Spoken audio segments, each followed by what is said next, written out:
Have you ever heard a sound from a great song or a famous producer that you wanted? Well, this is the step-by-step process of how you can recreate it yourself. A sound design masterclass, if you will. I'll be releasing online courses soon, so make sure you subscribe and stay tuned for that. So step one in creating the sound, we're going to pull up a little guide that's going to show us all the decision gates that we need to beat.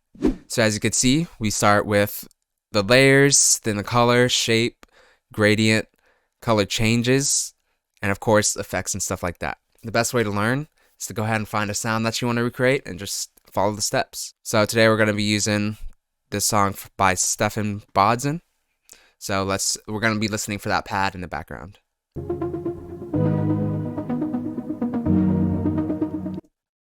And then it gets a little brighter. Alright, so let's go ahead and recreate it. So first, is it a layered sound? So we can definitely hear that there's a noise layer and a synth layer, but we want to think of the strongest layer. So the strongest layer is definitely a synth. So now we move on. What's the color of the sound? So now we can think, is it warm, cold, sharp, or round? So we'll go ahead and pull up a guide for that as well so you guys can follow along. So as you can see, if it's super warm and round, it's going to be a sine wave. If it's warm and sharp, it's a sawtooth. Cold and sharp, we're going to have more pulsated and noise versus round and cold, which is a triangle or a square. So if we listen to it, it's very warm and sharp for sure. So warm and round would be more like a bass, and then warm and sharp is more like a synth that we hear like there.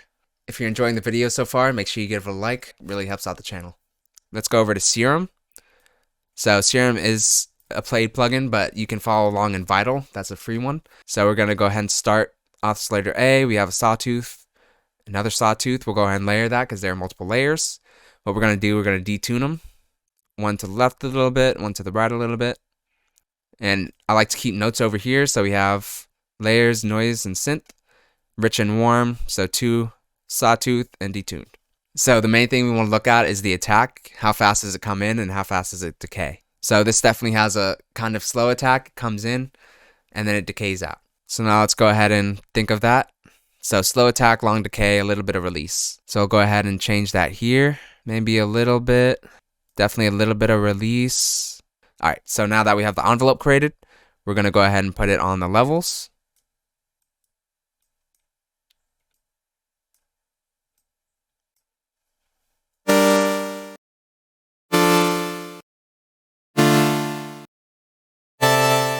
So now we have the attack, we have the actual base of the sound itself. So now we're going to think of the gradient. So this is the change of the sound. So if you listen to it, the sound starts super bright and then it gets darker. So how are we going to do that? That's another envelope. But first of all, let's think about the color change. So for the color change, we're going to go ahead and add a filter. So obviously you got to put A and B.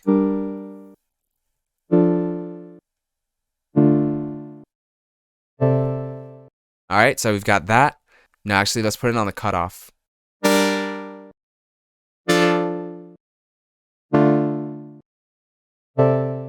Alright, so we've got that now. So we've got the color change. Let's see. Think about the pitch. So what I'm actually going to do, I want to automate the tuning.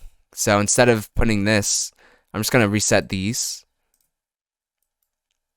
I'm going to go ahead and do the beginning step again, but over here. And then I'm going to use these to automate the pitch with this LFO right here. Yeah, so now we're going to add an LFO to sort of change that tuning a little bit. Let's see what that sounds like. Not so extreme.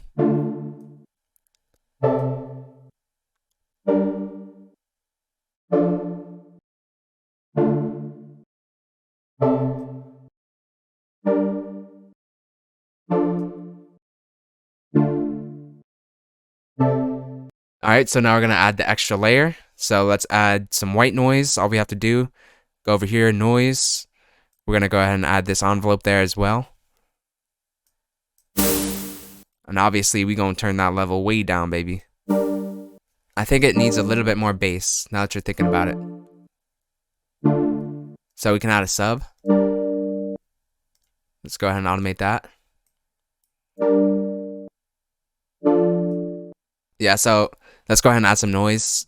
We're going to add that to this filter as well.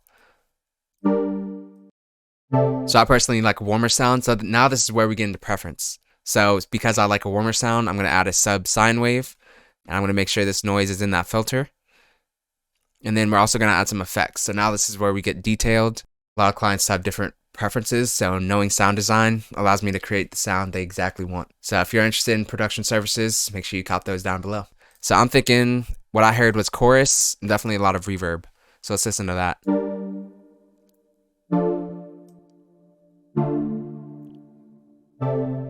So now we've got the final adjustments done. So we can also save this preset if we want. We can go ahead and just save it so you don't have to keep recreating it, and just name it whatever you want. So what I did, I created 2 different versions where it's super bright and super dark. So you can literally just go over here. As you can see, I have a crap ton of sounds here, but in user, you can go to user. And I think it's the same in Vital for the most part, and just choose it and it's already there.